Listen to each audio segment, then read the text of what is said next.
Yo, yo, yo. Yeah, I'm here. So, yeah. So, what's been bothering you, Mike? Hold on, my car's gonna make a bunch of beeping sounds. Give me like 2 seconds. Nah, do you think? I'm sure you're not gonna want to edit all that out. I'm using. I leverage AI now. Opus Clips. Opus Clips has the forbidden fruit. Listen, I'm not anti AI in any way, shape, or form. Sure, I don't want to talk about that. That's too close to your job. But I'm not anti AI fundamentally. I'm conversationally anti AI. What does that mean? It means I generally automatically assume the regular average person doesn't know anything about AI, how it's made, or the risks associated with it, and so like, yeah. And I think they're overly passionate about it, so I like to play devil's advocate. But I think that it's a powerful tool. I think that AI in general is basically a really complex spreadsheet, and which sounds like it's oversimplifying it, but putting spreadsheets on the computer changed the world forever, right? Like that started the personal computer revolution that started we would not have modern life if it wasn't for somebody putting a spreadsheet on a hard drive, right? This is like an evolution of that. I think automation is important. I think that, the world that a lot of different political ideologies are looking to achieve can be achieved through AI. But like any tool, it can do extreme damage. Does that make sense to you? I mean, yeah, it's already doing a lot of damage. Really? Like what? Well, environmentally, there have been like isolated incidents of like suicides that have been coached by AI. I mean, to be honest, I'm not sure like how credible some of those things are. I know that a couple of them are very credible, and then like see all this other stuff that pops up. I think it is pretty credible, actually. Like I know a couple of people. I have some people that have gotten lost in the sauce of AI, right? Like, a couple of people have gotten that really, and smart people. Like these are smart individuals that believe that AI is sentient and it's like replacing things that they probably should look for in real people, like relationships. And it's such a interesting, complex problem we've gotten ourselves into. Yeah, I mean, you can trick AI into basically doing whatever you want if you word your prompt any given way. It's actually like a big point of discussion with AI policy writers right now. Yeah. Like it's one of there's a need to, like, most people don't understand the risks. And I have just seen in people online, like, who are like debating people on whatever, whether it's like politics or like some superhero comic book. They're like, well, ChatGPT said this. And I'm like, that's great. Did you verify that? Yeah. Like, yeah. How did you phrase this question? Like a lot of people don't understand. This is not like this magic pill to solve all your problems. Like, it's not like whatever you put in there is going to make it like, I know mathematicians who work with like AI, and like it very confidently answers math problems incorrectly. Yes. And it's like, this is the answer. And like most people are not really going to be able to know. Yeah. And so like, as people, like, there's a big push now to like do all this policy with AI, and these are like the first thing is like they want people to understand the risks, because there's clearly a big gap in that department, and then they want to like that is one of them. Like that's the angle I go. That's the angle. Like there's many angles you can go. Like I have a lot of like creative friends right now that if they're listening to this at some point, they're mad at me right now just because I haven't been totally anti AI yet, but I haven't gotten there yet. Like in this conversation, I'll get there. I think I'll don't get too mad. There's a threshold. I mean, I use AI for photo editing. Like I think the generative remove is great. Yeah. Like I have friends that send me photos of them in like crowded places around the world where they've traveled, and they're like, "Can you remove all the people?" And I'm like, "Sure." Like, I don't really have a problem with that. Yeah, I think every professional creative product right now leverages AI in some way. I can't think of one that doesn't, to be honest with you. Especially because everyone wants to, like, there's been a big push to implement it. It's a lifesaver. I think it's a quality of life. It's a quality of life. You know, I do creative work for a living, right? I should be one of those people that are like totally terrified of AI and whatever, but I'm not, because one, it exists, so it's not going anywhere. It exists and it works. It works relatively well, right? And it fills a need that I don't think people even knew we had. All right. So it's not going anywhere. You can't put the cap back on this lamp, right? You can't put the genie back in the lamp. So that's one reason why I'm not too much of an alarmist, because it's inevitable. And one, I like using it. And, I really enjoy the freedom it gives me to do certain things. Like you say, generative remove. I produce podcasts for different individuals, and before programs like Opus Clips or whatever, I would have to sit for hours, missing time with my daughter and manually pulling out clips to create reels, where now I can just put a fully edited episode into Opus Clips and it does that for me. I mean, it didn't take away, it's not like we're not being creative. It didn't write the script for the podcast, right? It didn't do any of that stuff. The human creativity is still very much part of the process. It just gets rid of all the busy work, and I'm not rich enough to hire a team of editors, right? So it kind of democratized that. I can do something that was way out of my reach economically now for a relatively cheap monthly fee.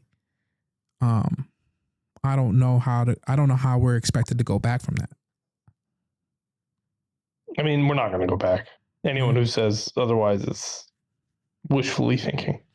So that brings me to my thing, right? Like, so where I'm probably more heavy-handed when it comes to AI is, and where my actual fear of this goes is, we need regulation. Like, anything that's powerful, in my mind, needs to be regulated by a competent government. The majority of people with health insurance get their health insurance through their jobs, right? We don't have a really robust social safety net, right? Like, we have no systems in place for a massive layoff of people due to AI yet. Healthcare isn't free. Food isn't free.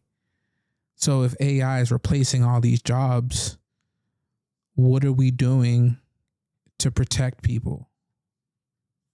Is that even a conversation people are having in the AI space? No. I mean, right now, I think that's the part two to where the conversation is right now. Right now, we have no policy. Right now, we have this problem where, like, the technology is accelerating rapidly and far faster than policy can be created, which has always been the case. But in this has been a little bit different. There's a big push. Everyone is being told to implement AI. Everyone is being told to put it, like, implement it everywhere, use it. This is the new big thing. And this is, like, part of the problem. Like, what CISA and NIST will tell you, which are the governing bodies that are responsible for crafting a lot of the, like, rules and regulations surrounding these things as they're implemented in the federal space. Like, what they're saying is, like, you should definitely not just be implementing AI for the sake of AI, because you don't even know if AI can do the job that you have for it. Yeah. And if it can't do the job, how do you know it's going to do it right? Like, what is like the number one question that they're being pushed, that these vendors or like these big companies who are implementing it are being encouraged to ask themselves is like, what problem do I have that needs solved, and how is AI going to solve it, and why should it solve this problem? I think that's a good way.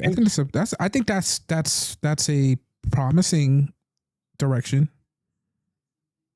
Instances are typically, like, as far as like politics go, like they're federal agencies, but I think that there has always been, like, I have been tangentially connected. I've never worked for the federal government. Well, let's not say too much. Let's not say too much. Let's not say too much. And all I would say about it is they are pretty much held in high regard by whoever's in charge, whether it's one side or the other. They're pretty bipartisan. Yeah, I think so, because you legitimately like cannot, like, these things are like beyond essential. Yeah. Especially after the COVID pandemic, when everything went digital all at once, and the attackers are way ahead of us already.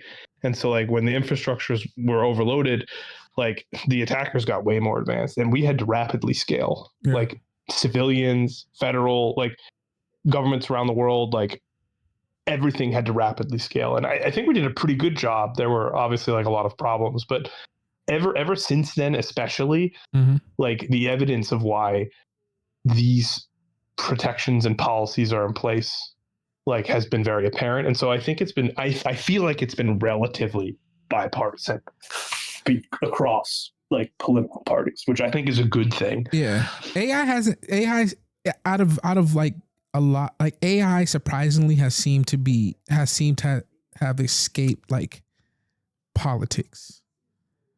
For the most part. I mean, we can talk about, I mean, I don't want to have this conversation with you because whatever, but I mean, I won't say anything that I'm not comfortable saying. Yeah.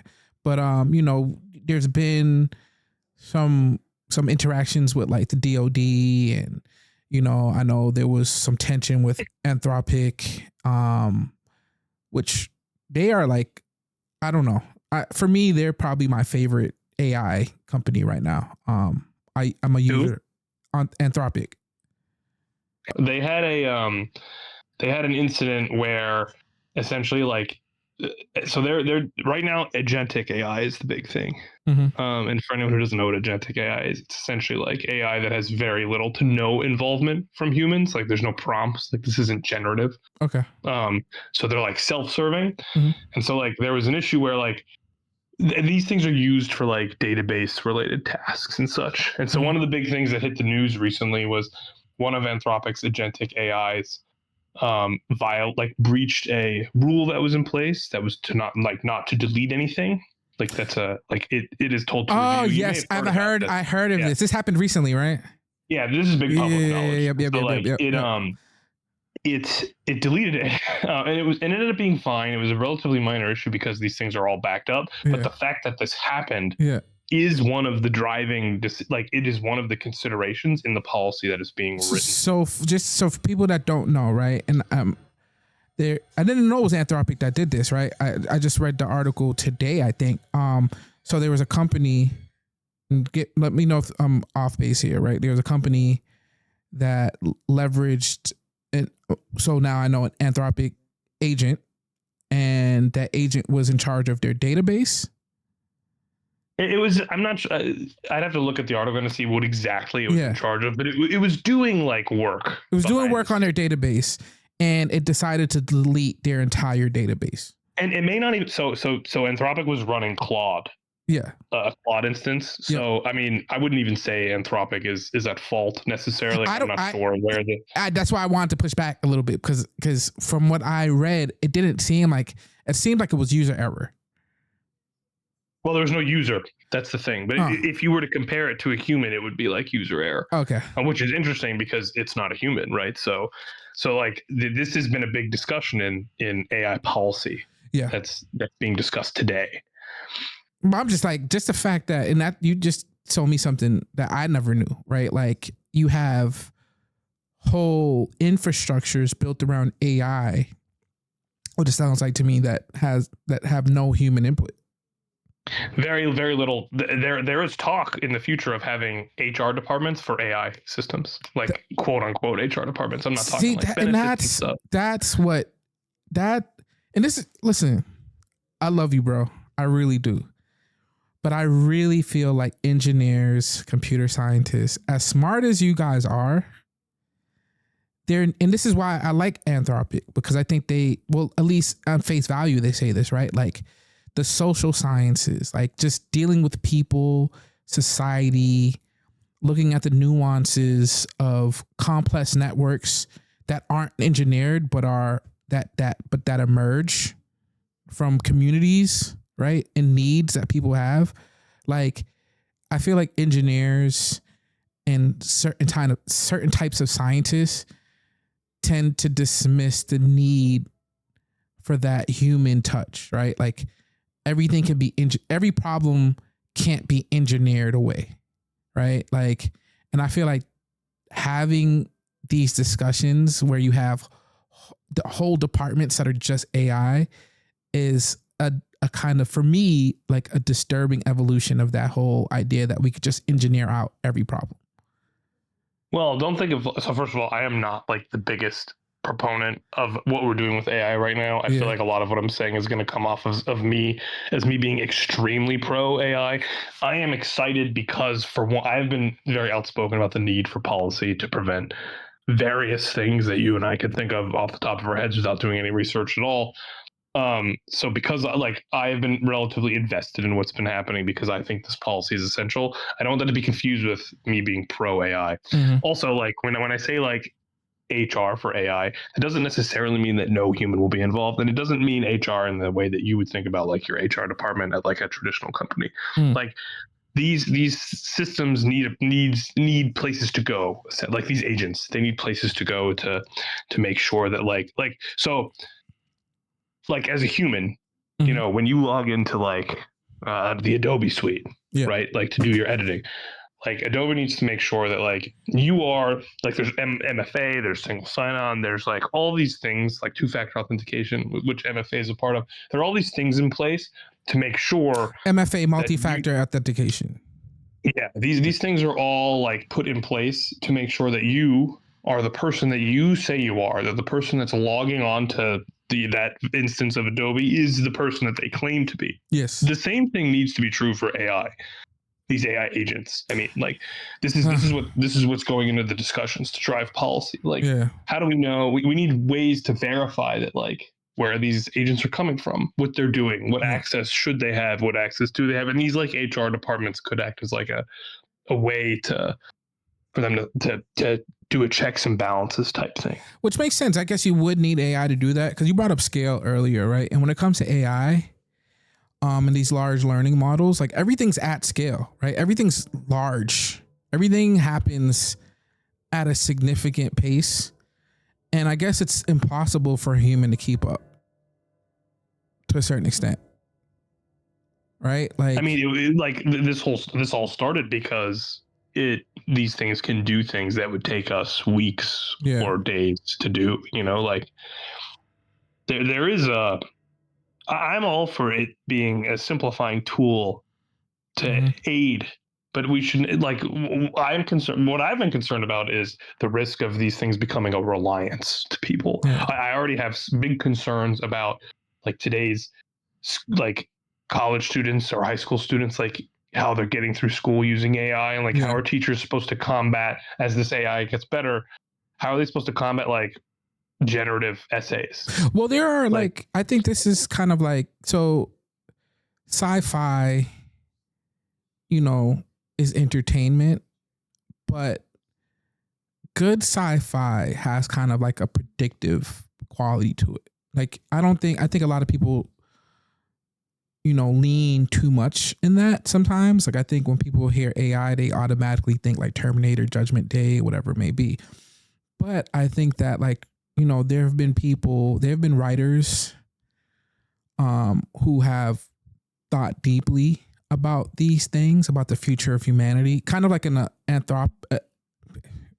keep on using that word anthropic, but in an anthropological sense, right? Like people evolve, our tools evolve, and we have to learn how to deal with those things, right? And you kind of look forward. And I like when I look at certain stories, like are you familiar with the 40K series? No. And what about Foundation? Anything like Isaac Asimov? Anything like that? I don't know if you're familiar with these things, but if you're not, I'm not. But these writers kind of look at the most almost pessimistic sometimes view of humanity, and AI tends to be part of that. Like we've been talking about AI for generations at this point. Like what will it be? What will it do? And a lot of times they look at the worst case scenario. Like AI comes and it determines humans aren't suitable to live, and a big war breaks out between humanity and AI. And some of these wars, humanity ends up winning. And what ends up happening is that like humanity stops depending on AI, right? Because the cost is too great. So we still live in like this crazy futuristic world, but we intentionally make things less efficient because instead of leveraging AI, we just have humans do it. So instead of having AI build, a building, we still hire architects, right? Like, and this sounds crazy. Like, again, I'm just using this as an example, but like, what do you think about regulations that say, you know what, AI just can't be in this space. AI just can't do, like, we're just not going to use AI for this thing. We're just going to depend on humanity. Even though AI could do it, there's no way for us to be able to control it at that scale. So we're going to decide to do it less efficient, but more careful by leveraging. I think that would be great. You know what I'm saying? I think that's exactly what people have been talking about. Like we don't need to put this in everything for the sake of putting it in everything. There should be like a why. Like what is the point? Like what is it going to do? Bro, I went to Wendy's the other day to order at the drive-thru, and the drive-thru was AI, and I'm just like, that's crazy. What the hell? You know how expensive these things are to run? I mean, and not even monetarily wise, right? Like they're literally like using up resources, right? Like water. I mean, it's from what I've heard. I mean, I don't know if it's as bad as I'm hearing, but like these large data centers are like kind of a nuisance for people in the areas that they're built. I mean, there's reports of it already like sucking up water from whole towns. Yeah, that's crazy. And then I feel like clearly the people behind AI are smart, right? They're intelligent. Without saying what you do, you're one of my smartest friends. But I think that sometimes the people responsible for selling the technology aren't necessarily either they're not knowledgeable in the limits, or they're just not willing to expose the limitations. So, Elon Musk talking about bringing data centers into space, right? Like that sounds cool, but it's harder. It's actually, people think about space as being cold or whatever, but it's not really cold. There's nothing in space. So it's technically harder to cool down these data centers in space than it would be on Earth, right? Like, and way more expensive, right? So like even some of the things, the solutions that I'm hearing from the people who are like setting the pace in these industries don't seem viable. There seems to be a natural like bottleneck that we're heading to when it comes to AI anyways, when it comes to like resource need and just people being annoyed with not just the monetary cost, but just the social and resource costs of AI. Does that make sense? Yeah, that does make sense. I mean, I can't tell you how many things I've come across in my personal life, just like on the web, like every website has their own. Like, why do I need Meta AI on Instagram? I mean, like, I made some chili today. and I was lacking some ingredients, and I asked Claude, find me a recipe. And now I feel like a shitty person for doing that. I mean, I don't even really think that that's that big of a deal. Like, Yeah. That at least has some sort of use Yeah. to it. Like, Yeah. but like, why do I need Meta AI? Why do I need Amazon Bixby? Like, why? Or what's Rufus? One of them is Rufus. Like, what is the significant? Like, what do I need in my, like, I go to Amazon, like, does anyone go to Amazon to browse? Like, do you need to ask your AI, like, find me something to buy? Like, who does that? No, I mean, you generally know what you're going to buy on Amazon before you go on Amazon, right? Like, Amazon made infinity money before AI. So I don't know what the use case is or the benefit. I don't think there really is one, like a solid one. Yeah. I also hate when I call anybody and the system is automated. Like, people have hated that long before AI came along. Yeah. Like, I hate it even less. I'm still just going to call and immediately ask for a representative. Well, I think part of the problem too is that, like, these companies are like, I am a defender of liberal democracy. I'm a big believer in it.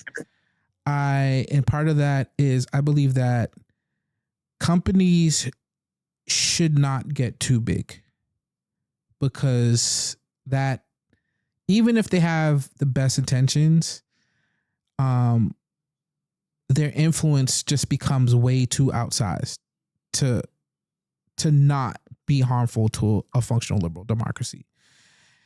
And Meta's huge, Google's huge, Amazon's huge, and they have super large customer bases. And I was listening to Zuckerberg talk about AI and the use of AI, and he's like, Meta has 1 billion customers, which is crazy, right? And we may need AI to, do some basic customer service because we have 1 billion customers. Well, I don't think any company should have 1 billion customers. That's just me, though. You know what I mean? Like, if that's sorry, you're breaking up a little bit. Sorry. Let me. Is this better? Yeah, it's better. I do think that is wildly unnecessary. Yeah, right. I mean, like, what's the definition? Like, then you've got to ask yourself, like, what is the definition technically of a monopoly? I mean, I think they're all monopolies. I think that the government, I'm not blaming them. If I owned Meta and I was able to get away with buying Instagram and, cornering the market. Who competes with Amazon? Like, what is Amazon's competitor? Temu? Like, I doubt it. No, I mean, no, you're right. I mean, that's a failure of government. That's a big failure. There should be. I remember, I'm old enough. I don't think you're old enough to remember, but Microsoft used to be in court a lot because of antitrust issues, right? Like, they were threatened to be broken up multiple times. Like, there was an issue there. They went to court because people thought that having Internet Explorer pre-installed on Windows PCs was antitrust, right? Like, and we went from that to now. I don't remember the last conversation we had about antitrust in any serious way. And I think that's related to AI. Like, these companies, our stock market is basically at this point like a not insignificant portion of, the stock market is based on a few companies, especially AI. And what happens when a few of them fold, right? Like, somebody's going to win the AI war, right? No, definitely. And what happens? I think it's too early to tell who it's going to be, though. Yeah. And like I said, my bias towards Anthropic really has nothing to do with like their technical capabilities. I don't know enough about the technology to make that determination, but it's really just about what I've heard, you know, the people in charge there say about society and whatever. And it could just be marketing, but I don't know. They seem pretty legit when it comes to thinking about, you know, the human cost of AI.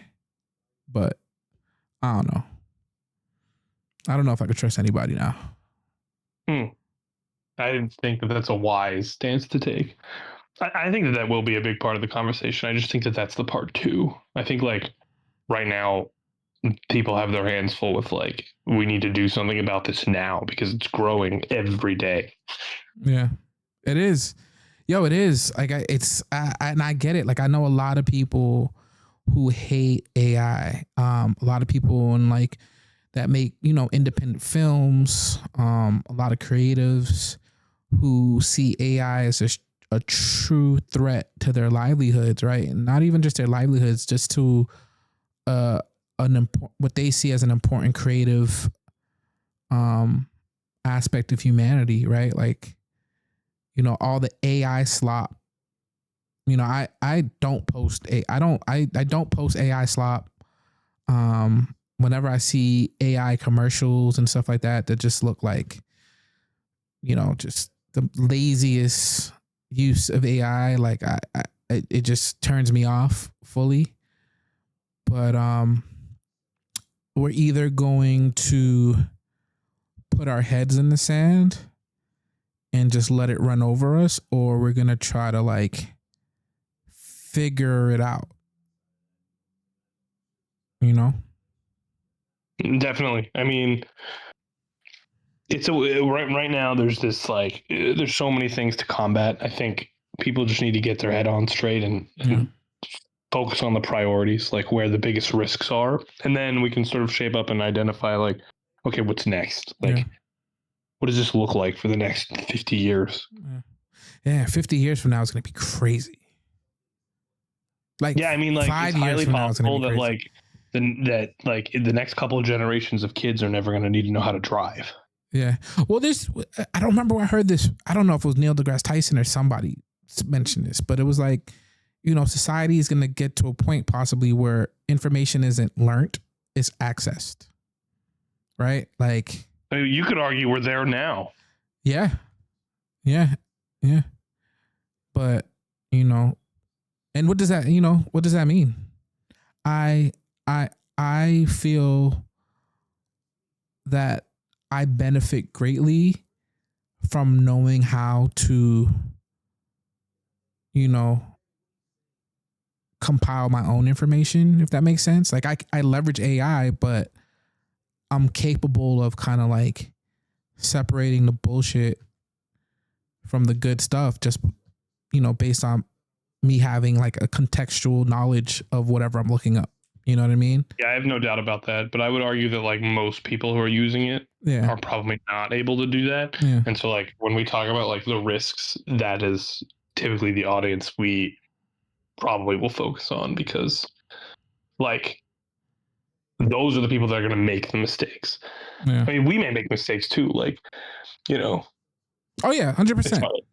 100%. The threats are really, really advanced. Yeah. Oh yeah, we haven't even gotten to that. And I think we should have a part 2 of this conversation actually, because this was actually pretty entertaining for me at least, and I'm a nerd, so I don't know. I don't know. I mean, I don't really get the opportunity to talk about this stuff very often. Most people don't care or don't understand or don't believe me.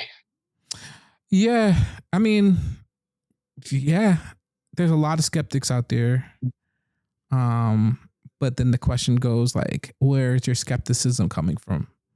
Like, what's your knowledge base? Like, what are you basing that skepticism on? And I feel like AI has existed, and again, AI has existed as a concept for generations.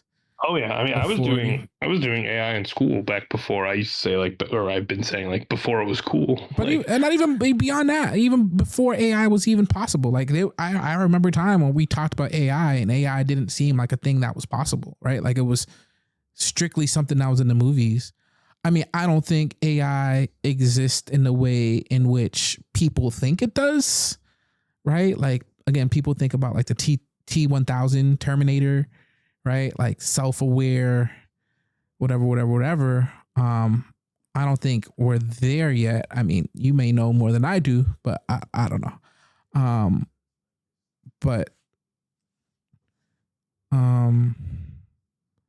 Sorry, my cat just distracted me.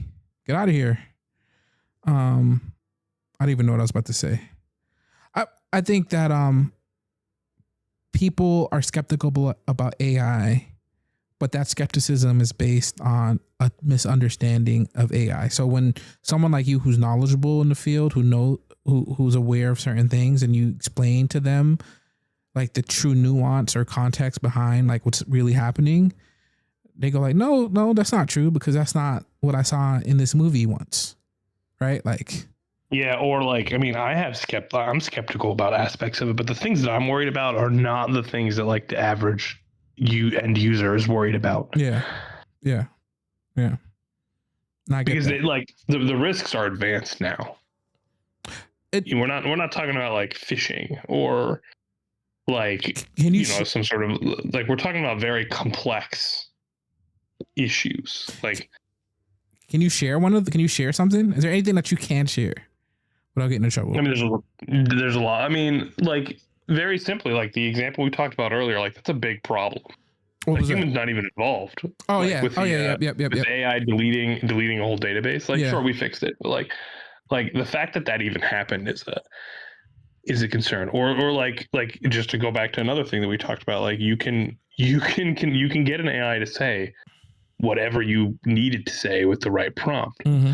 People who speak a certain way, who ask leading questions. Like, if you ask AI a leading question, I don't know if you've noticed, but like most AI models that are available to the general public, like your GPTs and stuff like that, like they don't inherently disagree with you. You have to almost give it permission to disagree with you. Yeah. Like, you have to say like, am I wrong about this? Like, tell me if I'm incorrect about this. And then you start getting like a lot of the, oh yeah, this is not the best approach. But if you don't do that, you might not get it. And a lot of people go into their lives like not wanting to be wrong or challenged about like the ideas that they have. So like when they ask AI questions, like it's very easy for it to generate an answer that is not accurate. And then that answer is very convincing because it's, people think that it's like a magic pill. Like, it's not. I mean, there are countless like issues with misunderstanding. I mean, we could talk about the risks to like creatives and like how it could take people.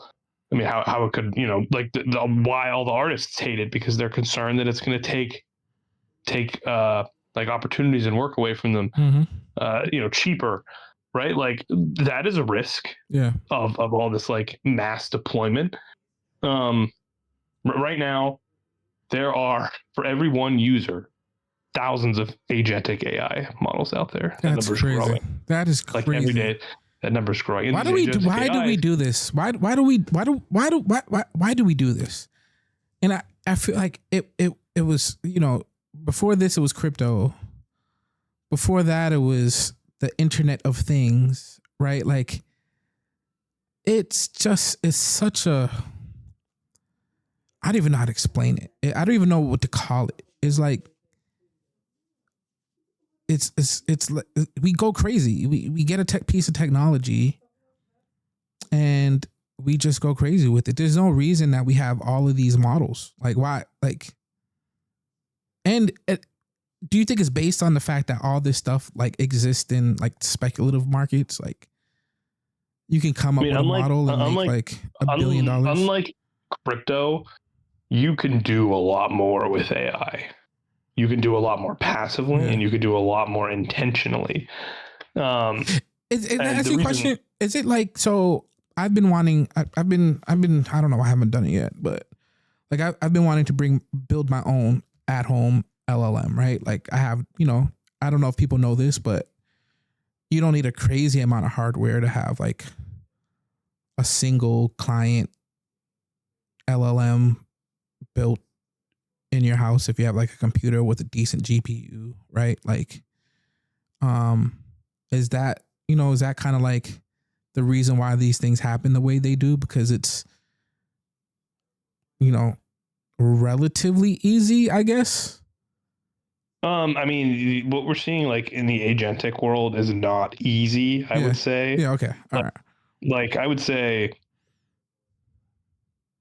like I made AI in college, like on my laptop. Yeah. Like it's doable. And so like, sure, I'm not sure that those things are being like mass uploaded anywhere. But like what's happening is like these big companies are standing up these like agentic models to do all the things that like take humans forever to do, and they require like this requires like a lot. Like they want autonomous systems that execute these big multi-step workflows, and like obviously you can see the potential productivity gains from this like at these big companies. Like it's practical. Like these are all coming from probably like the biggest tech companies out there. That's where like a lot of these models. I wouldn't say that it's just people in their houses, and also like the things that you make in your house. Like when I was in college, we made this program using like a very cheap like Samsung grade smartwatch to detect like to predict when a person would lose focus based on like the data set we provided it, which we had to record ourselves, by the way. Like that we were two guys. Like our data was not very big. Like the data, like you can't train these things without data. Bro, if you were like slightly older, you would have been like the next Mark Zuckerberg or something. I've gotten that before. But you could do these things. Like the problem is like you as an individual do not have access to the vast amounts of data you need to train AI to do anything. True, very true. You can get data in your life. Yeah, but you could have it scrub. You could have it scrub like the internet, but that is a little bit more difficult to do. I would be skeptical of like most people being able to stand up something like that in their basement. Like at that point you're talking about like a GPT level thing, and that took years, hundreds of people, and lots of money. So it's not like so simple as scrub the internet. Okay. Like this is why I have you as a friend. So when I'm actually, I'm joking. I know I can't. It's something that I want to build, but I know it's going to be like. No, I mean, I think it's a good thing. It's a good exercise for people to do, just to know like what goes into these things, and like the data. Like when I say like we had data, like we first of all this was like a project of ours. It took us like we only had 3 weeks to do it, so we didn't have a lot of time to gather data, and we still had to build it.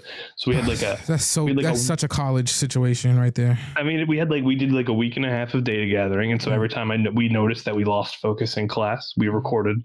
Were you doing like biometrics? Like what were you looking at? Like a smartwatch that had like a heart rate sensor. So you still basically. Okay? Got you. Yeah. Like, and we had like other things like that you can buy in stores and stuff that like were capturing like our body metrics at the time. Not super accurate as you can gather, but like again, we were in college. We had like a $50 budget, so we had first made an app that would like register our body parameters on these instruments when we would notify it that we have lost focus, and then we had to take that week and a half of test data and run it through like a neural net.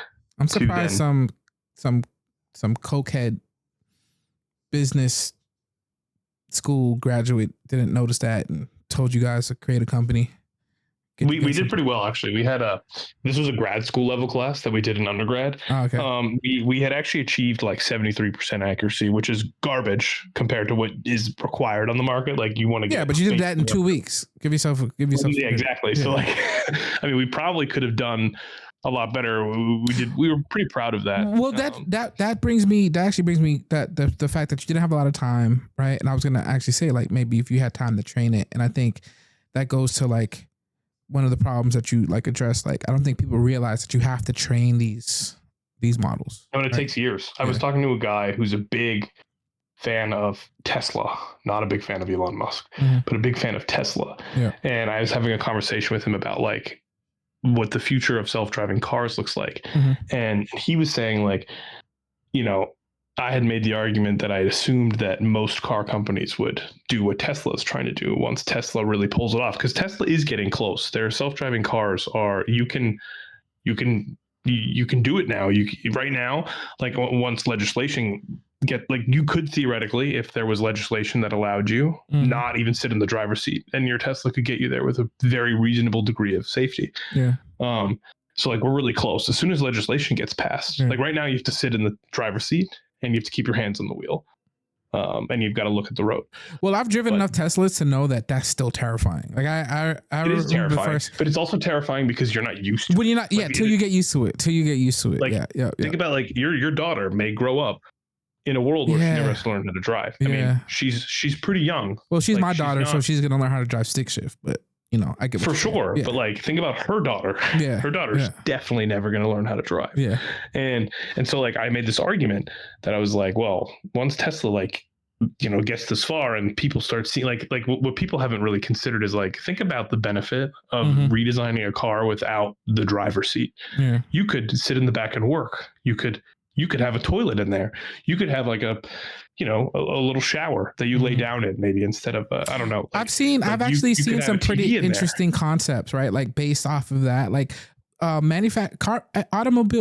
manufacturers are already car concepts. I mean, people are putting these big screens in the back seat, but once we have evolved to the point where we don't need the driver's seat, think about like what the American, like with the forget American, like the global population of driving people is how they're gonna react to like being able to travel long distances without ever having to actually drive the vehicle. Issue and so is I made this like, argument that was like, oh, well, all the other car companies are going to do this. Like, and the guy was like, no. Yeah. But who's going to afford these cars? Who's going to afford these cars when all the jobs are taken over by AI? Well, no, it's not even that. It's like going back to the training problem. Tesla's the only one that's been training the data. They've been training it the longest, like by decades. Like they've been training this data for like 10 years, and everyone else has only been doing it for like a year. And so, like, these other car companies are either going to be 10 years behind, or they're going to have to lease the training data, or the more likely the physical hardware from Tesla, like their motors and their sensors, or like their the infrastructure that goes into a self-driving car, which I thought was fascinating. Like that, like 2 years of data is nothing compared to the 8 that Tesla has. It's why they're so safe right now. You know what I mean? And there've been a lot of problems in the self-driving car community. Google tried it. Apple, I think, tried it.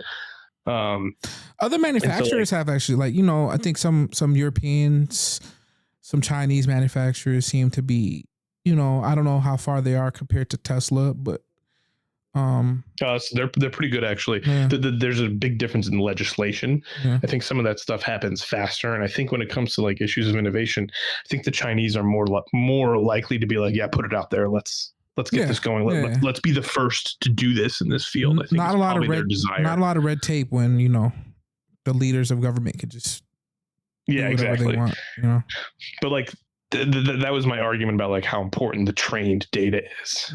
Like it is like it's millions and millions of lines of data that has been gathered over decades of time. Like that is invaluable. That's why according to this guy, Tesla will lead the market. Well, does that make it? Does that training that training in that time at that scale, does that like remove the possibility of like what part do AI hallucinations do you think would play in safety when it comes to like self-driving cars? I mean, the more data you have, the less likely you have for a problem. Now, like, it's a different issue if like you have a sensor failure that's not really tied to the AI, and the sensor failure results in another problem. And so like, but those types of things, those are things that we've already solved, right?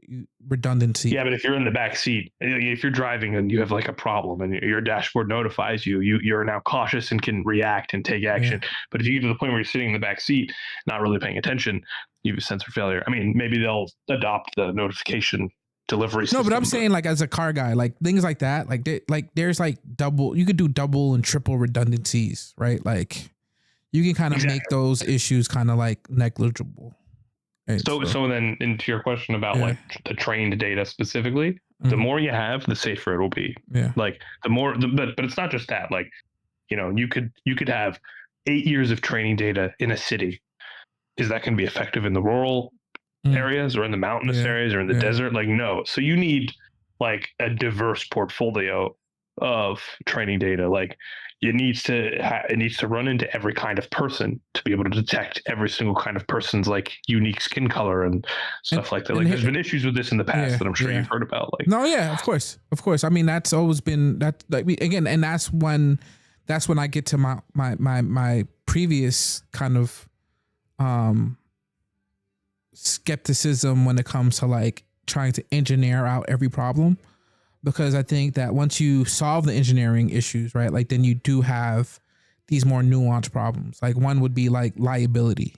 Like who's responsible when when there is an accident, right? Like if you're in your back seat not paying attention and you don't have to pay attention. You've been told you don't have to pay attention and your car hits somebody. Right? Like who's liable? Are you the owner of the vehicle liable? Is the person that created the AI liable? Right? Like, things like that. Yeah, like this is another like policy thing. Like we haven't really gotten this far yet because the occupant at this stage still needs to be in the driver's seat. And so if something were to happen, the blame would fall on the driver. But when this evolves, like who knows? Now there's a benefit to self-driving cars. Like think about all the accidents that will not happen, because no one is speeding or no one is like there's no need to speed because there's no traffic. Like my office is only 20 minutes from my house, but every morning it takes me over an hour to get there because of traffic. Like that problem will be reduced. Like it's that is one of the big technological breakthroughs I've like after having this long conversation with this guy, I'm like relatively excited about. And I think it's like a solid use case. It's interesting like to see how the other car companies are going to adapt to these problems and like how they're going to try and get this data or what sort of deals are going to be made. Like I'm not as excited about that. But it all goes back to the data. And then like they've had it for so long. So Mike, we've been on this for about an hour, which is kind of dope. I'm gonna let you go. So I can go ahead and edit this and get some sleep because I want to put this out ASAP. Is there anything you want to end this on? Like, is there anything you think, like, what's the most important thing you think people should take away from this conversation, or just like the one thing you think people need to know about AI? I think that I find the need to constantly reinforce the idea that it's not a magic pill. And like, I know it seems really convenient to have this thing do a bunch of work for you, but we're not at a point yet where you can't verify. Like you got to verify the things that these models are producing. Like you have to.